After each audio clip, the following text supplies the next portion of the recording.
Record বৃষ্টিতে double Cox's Bazar, পানিবন্দী হাজার হাজার মানুষ। কাল ঢাকা আসছে উচ্চ পর্যায়ের মার্কিন প্রতিনিধি দল। ভারত হয়ে আসবেন লু। সম্পর্ক জোরদারের পাশাপাশি আলোচনায় গুরুত্ব পাবে দ্বিপক্ষীয় স্বার্থ সংশ্লিষ্ট নানা বিষয়। গণঅভ্যুত্থানে ফ্যাসিবাদের পতন হলেও বিজয় নস্যাৎ করার ষড়যন্ত্র চলছে বললেন মির্জা ফখরুল। শনিবার শহীদ মিনার, রোববার নয়াপল্টনে সমাবেশ করবে বিএনপি। এবং দেশে ফিরলেন আরব আমিরাতে বিক্ষোভে অংশ নিয়ে ক্ষমা পাওয়া আরও ২৬ বাংলাদেশি। আবারও কাজে পাঠানোর ব্যবস্থা করতে অন্তর্বর্তী সরকারের প্রতি আহ্বান।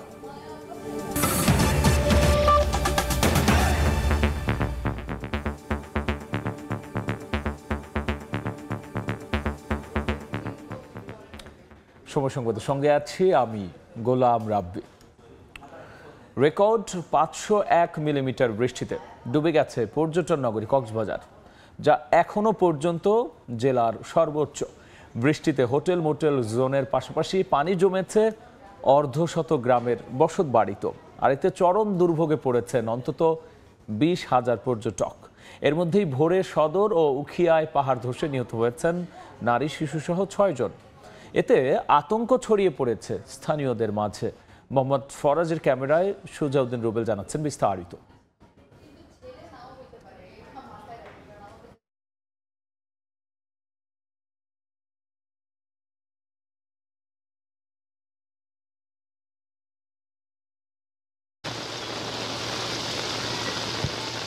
ভারী বৃষ্টিতে ডুবে আছে কক্সবাজার, চারদিকে শুধু পানি আর পানি।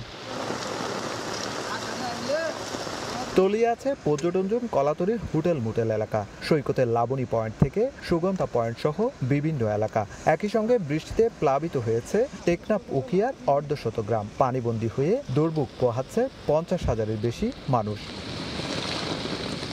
মৌসুমী বায়ুর প্রভাবে কক্সবাজারে গত ২৪ ঘন্টায় ৫০১ মিলিমিটার বৃষ্টিপাত রেকর্ড করা হয়েছে, যা এখন পর্যন্ত কক্সবাজারের সর্বোচ্চ বৃষ্টিপাত। এর আগে ৪৬৭ মিলিমিটার বৃষ্টিপাত হয় ২০১৫ সালে।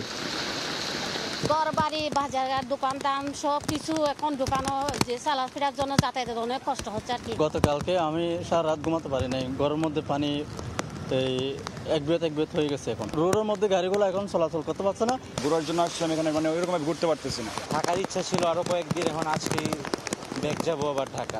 অফিস থেকে শুরু করে রেস্টুরেন্ট সবকিছুতেই। এদিকে মাত্র ১ ঘন্টার বৃষ্টিতে তলিয়েছে খুলনা নগরীর বিভিন্ন সড়ক। গত ৫ বছরে জলাবদ্ধতা নিরসনে ৩৫০ কোটি টাকা ব্যয় হলেও এর কোনো সুফল পায়নি নগরবাসী। অন্যদিকে চট্টগ্রাম নগরীতেও থেমে থেমে বৃষ্টি আর জোয়ারের পানি প্রবেশ করায় ডুবে যায় নিচু এলাকা। অন্যদিকে লঘুচাপের প্রভাবে চট্টগ্রাম, নোয়াখালী, কুমিল্লা, ফেনী সহ ৮ জেলার নিম্নাঞ্চল প্লাবিত হওয়ার পূর্বাভাস দিয়েছে আবহাওয়া অফিস। সড়কে আটকে আছে পানি, ভোগান্তিতে পড়েছেন মানুষ। শুক্রবার দুপুরের পর থেকে চট্টগ্রাম নগরীতে থেমে থেমে বৃষ্টি হয়। এতে বিভিন্ন নিচু এলাকায় সৃষ্টি হয় জলাবদ্ধতা। অন্যদিকে জোয়ারের পানি প্রবেশ করায় আগ্রাবাদ, সিডিএ আবাসিক, ২ নম্বর গেট সহ বিভিন্ন এলাকায়ও সৃষ্টি হয় জলাবদ্ধতা। ছুটির দিনে যারা ঘর থেকে কাজের জন্য বের হন তাদের পড়তে হয় বিড়ম্বনায়। নালা নর্দমা পরিষ্কার না করা এবং জলাবদ্ধতা নিরসনে বিভিন্ন সংস্থার চলমান প্রকল্প দীর্ঘদিনেও শেষ না হওয়ায় ক্ষোভ প্রকাশ করেন নগরবাসী। বৃষ্টি হলে মতো পানি এক কোমর পানি হয়ে যায়। এই ফোটা ফোটা বৃষ্টিতেই আগ্রাবাদ অবস্থা এরকম। এখানে যে সুয়ারেজের লাইনগুলো আছে এগুলা কোনো কাজ করা হয় নাই। একটু বৃষ্টিতে সম্পূর্ণ আবাসিক এলাকা ভবন ভেসতে যায়, মানুষের চলাফেরা খুবই কষ্ট হয়। বিকেল থেকে সন্ধ্যা পর্যন্ত টানা বৃষ্টি হয় খুলনায়। পানি জমে যায় নগরীর বিভিন্ন সড়কে। বৃষ্টির পানি আটকে থাকায় শান্তিধাম মোড়, টুটপাড়া, বাইতিপাড়া, স্যার ইকবাল রোড, শামসুর রহমান মোড়, পিটিআই মোড় সহ বিভিন্ন এলাকায় সড়কে হাঁটু পর্যন্ত জমে যায় পানি। ইঞ্জিনে পানি প্রবেশ করায় বিকল হয় অনেক যানবাহন। ভোগান্তিতে পড়েন মানুষ। নগরীর জলাবদ্ধতা নিরসনে গত ৫ বছরে ৩৫০ কোটি টাকা ব্যয় হলেও অল্প সময়ের বৃষ্টিতে জলাবদ্ধতা সৃষ্টি হওয়ায় ক্ষোভ প্রকাশ করেন নগরবাসী। ১০ থেকে ১২ মিনিট বা ১৫ মিনিট বৃষ্টি হলেই মোটামুটি সব তলায় যায়। ট্রেনের আসলে সমস্যা তো, যার কারণে এই পানিগুলো বেশি থাকে সবসময়ের জন্য। ইঞ্জিনের ভিতরে পানি চলে গেছে, এই জন্য আমার গাড়ি আর স্টার্ট হচ্ছে না। হাঁটা চলা করতে অসুবিধা হচ্ছে, আরও এই বৃষ্টি পানিতে অনেক ময়লা আবর্জনা থাকে, সেই ক্ষেত্রে যাদের বিভিন্ন অ্যালার্জি বা সমস্যা আছে তাদের হতে পারে চুলকানি সহ। রিক্সা ভাড়াটা আছে সেটা তো অবশ্যই ডাবল হয়ে যাচ্ছে। অ্যাম্বুলেন্স যারা আছে, যে অসুস্থ রোগী যারা আছে, তাদের হাসপাতালে যাওয়ার যে সমস্যাটা হচ্ছে, এতে তো অনেক রোগীর জীবনও চলে যেতেছে। লঘুচাপের প্রভাবে চট্টগ্রাম, নোয়াখালী, কুমিল্লা ও ফেনী সহ 8 জেলার নিম্নাঞ্চল প্লাবিত হওয়ার পূর্বাভাস দিয়েছে বন্যা পূর্বাভাস ও সতর্কীকরণ কেন্দ্র। সাহাল আব্দুল্লাহ আলভি, সময় সংবাদ। এবার অন্যান্য খবর। কাল ঢাকা আসছে উচ্চ পর্যায়ের মার্কিন প্রতিনিধি দল। দলের নেতৃত্বে থাকবেন মার্কিন অর্থ দপ্তরের সহকারী আন্ডার সেক্রেটারি ব্রেন্ট নেইমার। এদিকে ভারত হয়ে ঢাকায় আসবেন মার্কিন পররাষ্ট্র দপ্তরের দক্ষিণ ও মধ্য এশিয়া বিষয়ক অ্যাসিস্ট্যান্ট সেক্রেটারি ডোনাল্ড লো। পররাষ্ট্র মন্ত্রণালয় জানিয়েছে, সম্পর্ক জোরদারের পাশাপাশি এবারের আলোচনায় গুরুত্ব পাবে দ্বিপক্ষীয় স্বার্থ সংশ্লিষ্ট নানা বিষয়। ডক্টর মোহাম্মদ ইউনূসের নেতৃত্বে বাংলাদেশে অন্তর্বর্তী সরকার গঠন হওয়ার পরে প্রথমবার বাংলাদেশ সফরে আসছে মার্কিন যুক্তরাষ্ট্রের কোনো প্রতিনিধি দল। যুক্তরাষ্ট্রের রাজস্ব দপ্তরের ডেপুটি আন্ডার সেক্রেটারি ব্রেন্ট নিউম্যানের নেতৃত্বে 6 সদস্যের একটি উচ্চ পর্যায়ের প্রতিনিধি দল শনিবার 2 দিনের সফরে ঢাকায় আসবেন। এছাড়া প্রতিনিধি দলে রয়েছেন মার্কিন পররাষ্ট্র দপ্তরের দক্ষিণ ও মধ্য এশিয়া বিষয়ক অ্যাসিস্ট্যান্ট সেক্রেটারি ডোনাল্ড লু ও ইউএসএইডের এশিয়া বিষয়ক উপসহকারী প্রশাসক অঞ্জলি কৌর। এর মধ্যে লু ঢাকায় আসবেন ভারত হয়ে। পররাষ্ট্র মন্ত্রণালয় বলছে, 2 দেশের সম্পর্ক জোরদার হবে এ সফরে। পাশাপাশি আলোচনায় গুরুত্ব পাবে নিজেদের স্বার্থ সংশ্লিষ্ট বিভিন্ন বিষয়। উচ্চ পর্যায়ের এ দলের সঙ্গে বহুমাত্রিক আলোচনা হবে বলে জানায় পররাষ্ট্র দপ্তর। যুক্তরাষ্ট্রের প্রতিনিধি দলের সদস্যরা আগামী রোববার অন্তর্বর্তী সরকারের প্রধান উপদেষ্টা ডক্টর মোহাম্মদ ইউনূস, পররাষ্ট্র উপদেষ্টা মোহাম্মদ তৌহিদ হোসেন এবং অর্থ ও বাণিজ্য উপদেষ্টা সালেউদ্দিন আহমেদের সঙ্গে সৌজন্য সাক্ষাৎ করবেন। এদিন দুপুরে যুক্তরাষ্ট্রের প্রতিনিধি দলটির সদস্যরা পররাষ্ট্র সচিবের সঙ্গে মধ্যাহ্ন ভোজে অংশ নেবেন।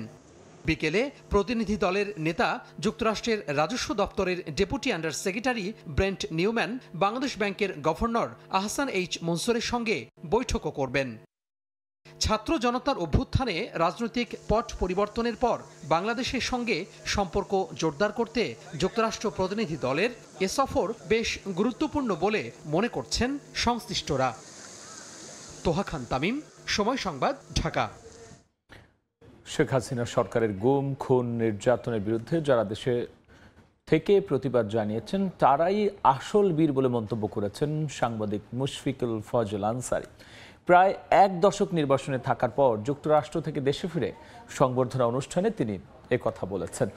অনুষ্ঠানে বিএনপির মহাসচিব বলেছেন, মুশফিকুল ফজল আনসারী আমাদের হিরো। গণঅভ্যুত্থানে ফ্যাসিবাদের পতন হলেও বিজয় নস্যাৎ করার ষড়যন্ত্র এখনো চলছে বলে জানান মির্জা ফখরুল। এদিকে গণতন্ত্র দিবসকে উপলক্ষ করে শনিবার শহীদ মিনার আর রোববার নয়াপল্টনে সমাবেশ করবে বিএনপি।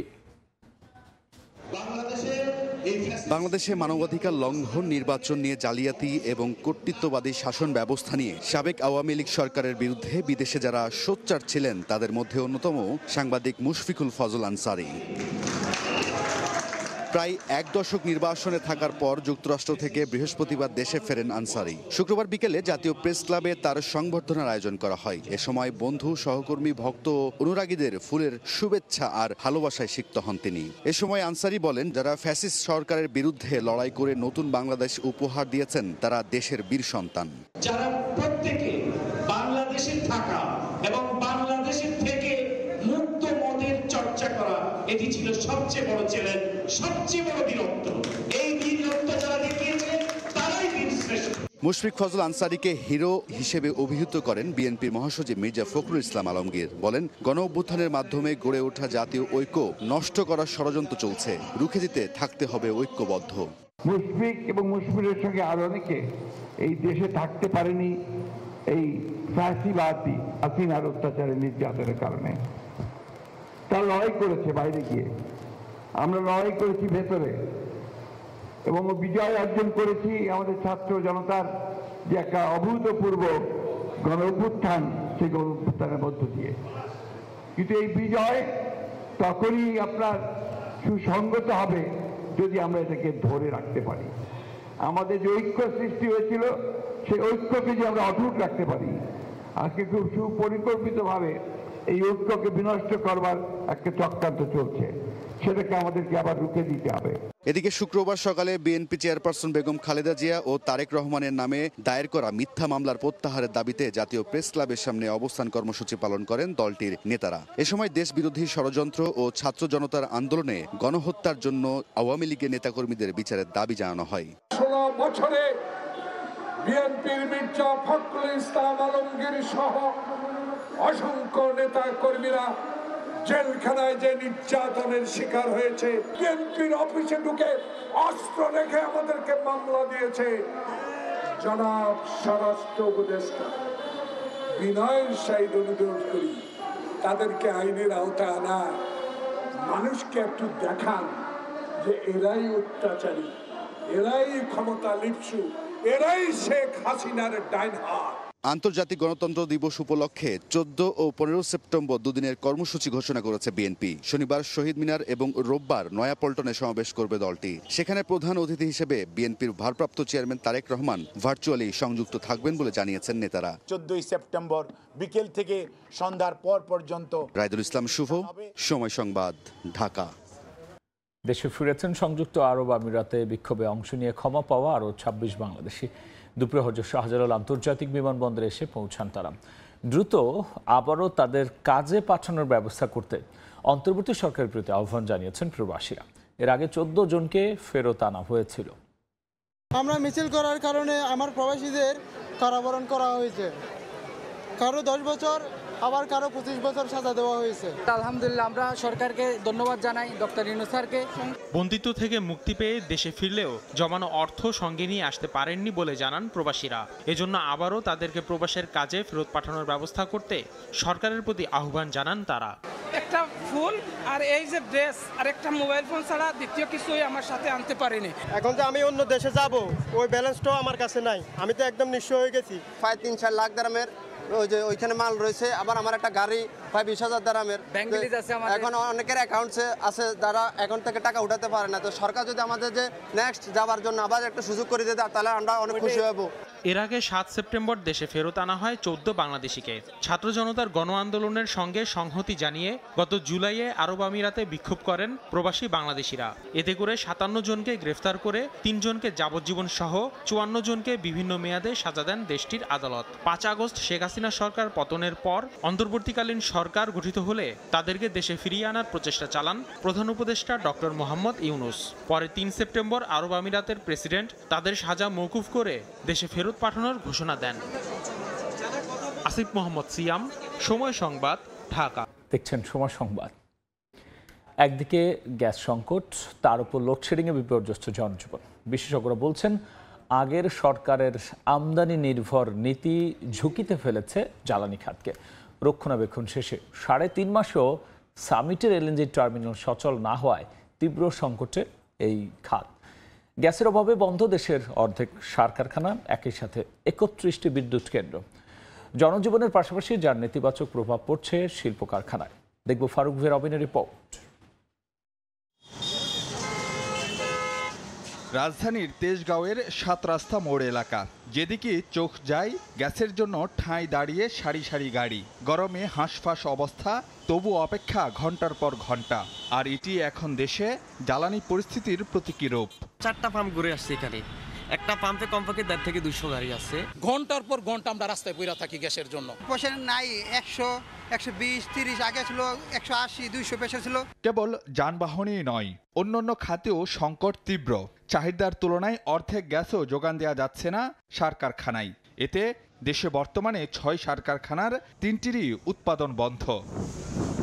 একই অবস্থা বিদ্যুতের ক্ষেত্রেও। বর্তমানে দেশে বেড়ে চলা লোডশেডিংয়ের অন্যতম কারণ গ্যাসের তীব্র সংকট। বিদ্যুৎ কেন্দ্রগুলোতে চাহিদার বিপরীতে গ্যাস দেয়া যাচ্ছে মাত্র 38% মতো। ফলে কেবল গ্যাসের অভাবেই বন্ধ 31 বিদ্যুৎ কেন্দ্র। একই চিত্র শিল্প কারখানাতেও। 30 থেকে 40% আমাদের উৎপাদন নাই, due to the low pressure of gas and low supply of gas. বর্তমানে দেশে গ্যাসের চাহিদা ধরা হয় 4000 মিলিয়ন ঘনফুট, কিন্তু সরবরাহ ঘুরপাক খাচ্ছে 2500 থেকে 2600 মিলিয়ন ঘনফুটের ঘরে। রক্ষণাবেক্ষণের কারণে 3.5 মাস ধরে বন্ধ সামিটের ভাসমান টার্মিনাল। ফলে এলএনজি থেকে মিলছে স্বাভাবিকের তুলনায় 300 মিলিয়ন কম গ্যাস, যা তীব্র করছে সংকট। পেট্রোবাংলা জানাচ্ছে আবারও উৎপাদনে ফিরছে সামিটের এলএনজি টার্মিনাল। সপ্তাহখানেকের মধ্যেই পরিস্থিতি উন্নতি হওয়ার আশায় সংস্থাটি। বিশেষজ্ঞরা মনে করেন দেশীয় উৎসে গুরুত্ব না দিয়ে আমদানি নির্ভর নীতি দিন দিন ঝুঁকিপূর্ণ করে তুলছে জ্বালানি খাত। নিজস্ব অনুসন্ধান এবং উৎপাদনের দিকে বাংলাদেশের জাতীয়ভাবে জোর দেওয়া উচিত, সেটা কখনোই সেই রকম জোর পায়নি। সেই ডেভেলপমেন্টটা যদি হয় তাহলে যে ঘাটতিতে পড়ার মতো অবস্থা সিচুয়েশন হয় না। বিশেষজ্ঞরা বলছেন গ্যাস অনুসন্ধান কার্যক্রম গতিশীল করার কোনো বিকল্প নেই, না হলে আগামীতে আরও তীব্র হতে পারে সংকট। গ্যাস সংকট যেন পিছু ছাড়ছেই না। কখনো কখনো পরিস্থিতির কিছুটা উন্নতি হয় বটে, তবে চাহিদা আর যোগানের মধ্যে যে বিস্তর ফারাক রয়েছে তাতে খুব একটা হেরফের হয় না। এমন অবস্থায় সংকটের টেকসই সমাধানে দীর্ঘমেয়াদী পরিকল্পনা নিয়ে পাড়ি দিতে হবে আরও অনেক পথ, এমনটি মনে করেন এ খাতের বিশেষজ্ঞরা। ফারুক ভিয়া, রবিন, সময় সংবাদ, ঢাকা। এদিকে তীব্র লোডশেডিংয়ের কবলে দেশের উত্তরাঞ্চল সহ বিভিন্ন এলাকার মানুষ। কোথাও কোথাও 9 থেকে 10 ঘন্টা থাকছে না বিদ্যুৎ। প্রচণ্ড গরমে বারবার লোডশেডিংয়ে অতিষ্ঠ জনজীবন ব্যাহত হচ্ছে, কারখানার উৎপাদন কার্যক্রম। দ্রুত বিদ্যুৎ পরিস্থিতি স্বাভাবিক করতে অন্তর্বর্তী সরকারের প্রতি দাবি জানিয়েছেন গ্রাহকরা। 20 ঘন্টার মধ্যে আমাদের 9 থেকে 10 ঘন্টার বিদ্যুৎ থাকে না, এতে আমাদের পড়াশোনা ব্যাঘাত ঘটে। আমরা কলেজে গিয়ে আমরা বিদ্যুৎ পাই না। বিদ্যুৎ ও বয়স্করা অসুস্থ হয়ে যাচ্ছে এবং বিভিন্ন হাসপাতালে বিভিন্ন ক্লিনিকে তারা অহরহ ভর্তি হচ্ছে। 1 ঘন্টা যদি বিদ্যুৎ থাকে তাহলে হয়তো 2-3 ঘন্টা আমরা বিদ্যুৎ পাই না। বাসা বাড়িতে ফ্রিজের যে মালামাল আছে এগুলো নষ্ট হয়ে যাচ্ছে। দিনের মধ্যে অনেকক্ষণ কারেন্ট থাকে না, এই আসে এই চলে যায়। আমার দোকানে 2টা লাইন, একটা গেলে একটা থাকে, কিন্তু এখন 2টার মধ্যে লাইন থাকে না। আমাদের পশু পাখির দোকান, এখন বিদ্যুৎ না থাকলে এই পশু পাখি তো মারা যাচ্ছে। বিদ্যুৎ বিল দিতেছি ঠিকই, কিন্তু আমাদের যে বিল দিতেছি সেই পরিমাণে আমরা বিদ্যুৎ পাইতেছি না। সন্ধ্যার পরের থেকে মোটামুটি রাত্র 9টা পর্যন্ত একটানাই বিদ্যুৎ থাকে না। 24 ঘন্টা 3-4 ঘন্টা ঘরে থাকে, আর বাকি সময় নাই, রাত্রের ঘুম হারাম। আমাদের ভ্যানের ব্যাটারি, অটোর ব্যাটারি, রিক্সা চালক আমরা, আমাদের ব্যাটারি টিকতেছে না, আমরা বিদ্যুৎ পাচ্ছি না ঠিকভাবে। অনেক আইটেম থাকে, এগুলো রাখতে পারি না আমরা। মানুষের শরীরে ইনসুলিন দেয়, খুব জিল্লতি। বাসায় বাচ্চা কাচ্চারা ভালোভাবে পড়াশোনা করতে পারে না, গরমে অতিষ্ঠ হয়ে যায়। আমরা বড়রাই সহ্য করতে পারতেছি না, বাচ্চারা তো আরো বাড়ির করুণ অবস্থা ওদের। অর্জিত স্বাধীনতা কেউ নস্যাৎ করতে চাইলে ছাত্র জনতা রুখে দাঁড়াবে বলে মন্তব্য করেছেন বৈষম্য বিরোধী ছাত্র আন্দোলনের সমন্বয়ক সার্জিস আলম। বিকেলে পঞ্চগড়ের মকবুলুর রহমান সরকারি কলেজের বটতলায় ছাত্র নাগরিকের সঙ্গে মতবিনিময় সভায় কথা বলেছেন তিনি। এ সময় সার্জিস আরও বলেছেন, পঞ্চগড়কে সব সুবিধা থেকে বঞ্চিত করা হয়েছে। পঞ্চগড় থেকে ঢাকা যেতে রেলপথে ট্রেনের বগির পরিবর্তে নসিমনের বগি দেওয়া হয়েছে। এদিন আন্দোলনে নিহতদের পরিবারের সঙ্গেও সাক্ষাৎ করেন সার্জিস। মতবিনিময় সভায় আর উপস্থিত ছিলেন বৈষম্য বিরোধী ছাত্র আন্দোলনের সমন্বয়ক তারিকুল ইসলাম, রাকিব রানা মাসুদ, জহির আহমেদ সহ 11 সদস্যের প্রতিনিধি দল। এই পঞ্চগড়ের ভাইরা ভারতের সীমান্ত যাওয়ার আগেই গুলি খেয়ে বিএসএফের গুলিতে মরতে হয়। পঞ্চগড়ের মানুষ কি নিজের ভূমিতে থেকে গুলি খাওয়ার জন্য জন্মগ্রহণ করেছে? এই প্রত্যেকটি গুলির বিচার ওই ফ্যাসিস্ট হাসিনা করতে পারেনি। আমরা পঞ্চগড়ের মানুষ স্পষ্ট ভাষায় বলতে চাই, ওই খুনি হাসিনা থেকে শুরু করে যারা এই বিচারগুলো করতে চায়নি, যারা ভারতের সেবা দাস হিসেবে ছিল, যারা ভারতের সাথে স্বামী স্ত্রীর সম্পর্ক বেঁধেছিল, তাদের বিচার করতে হবে। পিলখানা হত্যাকাণ্ডের ঘটনায় সাজাপ্রাপ্ত নিরপরাধ বিডিআর সদস্যদের চাকরিতে পুনর্বহালের দাবি জানিয়েছেন ভুক্তভোগীদের পরিবার। একই সঙ্গে ওই ঘটনা পুনরায় তদন্ত করে কারাগারে থাকা বিডিআর সদস্যদের কারা মুক্তির দাবিও জানানো হয় মানববন্ধন থেকে। পিলখানা হত্যাকাণ্ডের ঘটনায় সাজাপ্রাপ্ত নির্দোষ বিডিআর সদস্যদের চাকরিতে পুনর্বহাল, একই সঙ্গে পুনরায় তদন্ত করে নিরপরাধ বিডিআর সদস্যদের অতিলম্বে মুক্তির দাবি জানিয়েছে ভুক্তভোগী পরিবারের সদস্যরা। শুক্রবার দুপুরে কেন্দ্রীয় শহীদ মিনারে চাকরিচ্যুত বিডিআর সদস্যদের আয়োজনে মানববন্ধন কর্মসূচি অনুষ্ঠিত হয়। এ সময় চাকরিচ্যুত বিডিআর সদস্যদের পুনর্বহাল, নিরাপরাধ সদস্যদের অতিলম্বে মুক্তি এবং পিলখানার হত্যাকাণ্ডে জড়িতদের বিচারের সুষ্ঠু তদন্ত সহ 9 দফা দাবি জানানো হয়। 9টা দাবি নিয়ে এখানে মানববন্ধন করছি। তো আমাদের মূল দাবি হলো নিরীহ বিডিআর যারা এখন পর্যন্ত জেলে বিগত 16 বছর ধরে বন্দী আছেন তাদের অবিলম্বে মুক্তি দিতে হবে। 19 দিন চাকরি করে আজ 16 বছর জেলে। বিনা দোষে এখনো যারা জেলে আছে, এদের মধ্যে অনেকে আছে ছুটিতে ছিল, তাদেরকেও এই 16 বছর তাদের জেলে থাকতে হয়েছে। 18 তারিখে কোনো ফলাফল না পাওয়া যায় আমরা একটা কঠোর পদক্ষেপ নিব বা কঠোর আন্দোলনে যাব। 2009 সালের 25 ও 26 ফেব্রুয়ারি বিডিআর বিদ্রোহের ঘটনায় 57 জন সেনা কর্মকর্তা সহ 74 জন নিহত হন। উম্মে হানি, সময় সংবাদ, ঢাকা। দেখছেন সময় সংবাদ। ইলিশ রফতানি বন্ধের সিদ্ধান্ত হলেও প্রভাব নেই রাজধানীর বাজারে। সপ্তাহ ব্যবধানে কেজিতে 100 টাকা পর্যন্ত বেড়েছে দাম। সবজির যথেষ্ট সরবরাহ থাকলেও সহসাই মিলছে না দাম কমতির খবর। নতুন করে বেড়েছে কাঁচা মরিচের দাম, তবে আগের জায়গায় স্থির মুরগির বাজার। জুলাই থেকে সেপ্টেম্বরকে ধরা হয় ইলিশের ভরা মৌসুম। এ সময় ঘিরে ভোক্তার প্রত্যাশা থাকে দাম কমতির। তার উপর এবছর বন্ধ রফতানি। তবে বাজারের চিত্র উল্টো। মৌসুম বা রফতানি বন্ধের প্রভাবের ছিটে ফোটারও দেখা মিলছে না। রপ্তানি বন্ধ হয়েছে ঠিক আছে, ইলিশ মাছের দাম কমে নেই। গত 2 সপ্তাহ আগে আমি যেটা কিনছি 1.5 কেজির, ওটা আজকে 1 কেজিরও দাম বেশি, আরো 1.5 কেজি সাইজের থেকেও বেশি। এত বড় বাজারের মধ্যে এই দাম, আমরা যদি খুচরা ছোট বাজারে যাই সেটা আরো বেশি। যদিও বাজারে বেড়েছে ইলিশের সরবরাহ, যার প্রভাব পড়েছে অন্যান্য মাছের বেচাকেনায়। বিক্রেতাদের দাবি, ইলিশের চাপে অন্য মাছের বিক্রি ও দাম উভয়ই কমেছে। তবে ভোক্তাদের অভিযোগ, দাম এখনো বাড়তির দিকেই। কেজিতে 150 টাকা বেশি, তারপর ইলিশ মাছ খুবই ভালো কিনতেছে। ইলিশ মাছের মৌসুম চলতেছে, সবাই ইলিশ মাছ খাইতে পছন্দ করে, বিদায় অন্যান্য মাছের দিকে চাহিদাটা খুব কম। চিংড়ি মাছ, ইলিশ মাছ আমগো মধ্যবিত্ত মানুষের কেনার মতো সাধ্য না, যে বেতন কথা বুঝছেন।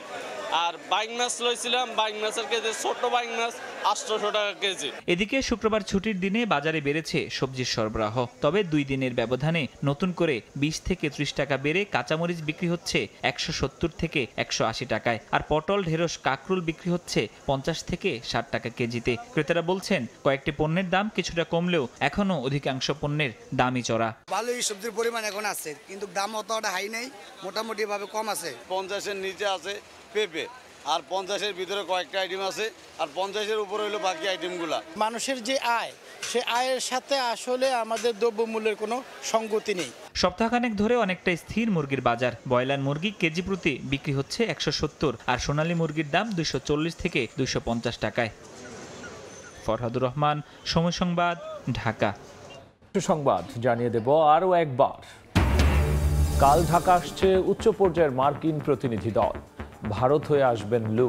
সম্পর্ক জোরদারের পাশাপাশি আলোচনায় গুরুত্ব পাবে দ্বিপক্ষীয় স্বার্থ সংশ্লিষ্ট নানা বিষয়। এবং গণঅভ্যুত্থানে ফ্যাসিবাদের পতন হলো, বিজয় নস্যাৎ করার ষড়যন্ত্র চলছে বললেন মির্জা ফখরুল। শনিবার শহীদ মিনার, রোববার নয়াপল্টনে সমাবেশ করবে বিএনপি।